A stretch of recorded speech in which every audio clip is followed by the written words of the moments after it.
Men have fought over the Riverlands since the Dawn Age, though that's to be expected of things that rest below the neck. Doesn't help that the Riverlands are between everything and everything else. The Westerland's gold, the Reach's grain, the Vale's rock, and the North's snow? House Mud once ruled as the kings of the rivers and hills, but after 1,000 years their line was exhausted and fell to the Storm Kings, who fell to the Ironborn. I suppose after years of drowning at sea, our rivers look pretty attractive to that race of pirates and rapers. Never mind that their monstrous castle, Harrenhal, was too large to staff and garrison. It turned out the Ironborn wouldn't be there long enough to bother. Aegon Targaryen landed to our south, and, as had many before him, liked the look of the Riverlands. My ancestor Edmund Tully led the desertion of Riverlords to his cause, and was rewarded by getting to watch King Harren burn in his own tower. Unfortunately, that's not all Edmund got. House Tully was named the Lords Paramount of the Trident, which means we had to keep in line all those lords who hadn't governed themselves for thousands of years. We were now responsible for aiding the Mallisters at Seaguard against the pouting Ironborn whenever they got cheeky. For settling Harrenhal on families stupid enough to think its curse would skip them after devouring all previous families.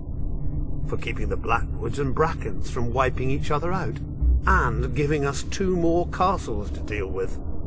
For keeping the Freys in their place and out of others' pockets.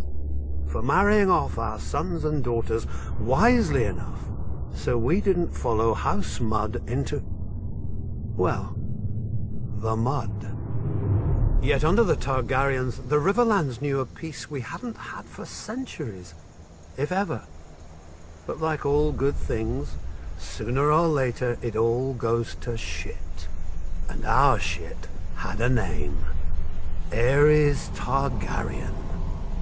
Westeros has had its share of Mad Kings, but usually they had the sense not to bully more than one powerful house at a time. Aerys soon blundered into a triple alliance. The North, Stormlands, and Vale rose against him. But of course, where do you think most of the blood was spilled? My brother Hoster guaranteed the answer to that with the marriage of my niece to Eddard Stark, the Warden of the North. At least Hoster didn't send her to Robert.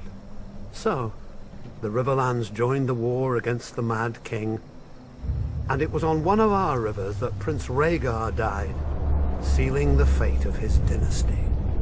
Robert was a great soldier and a horrible king. Drinking and whoring are their own brand of madness when you sit on a throne that everybody wants. He died, and another war started. Again the armies marched. Again the Riverlands burned. If Westeros isn't careful, pretty soon our people will grow some sense and abandon this place for a safer realm, like the Dothraki Sea. I joke, of course. The Riverlands are our home, and God's help us, we love it. Still, as they say, the king eats and the hand takes the shit.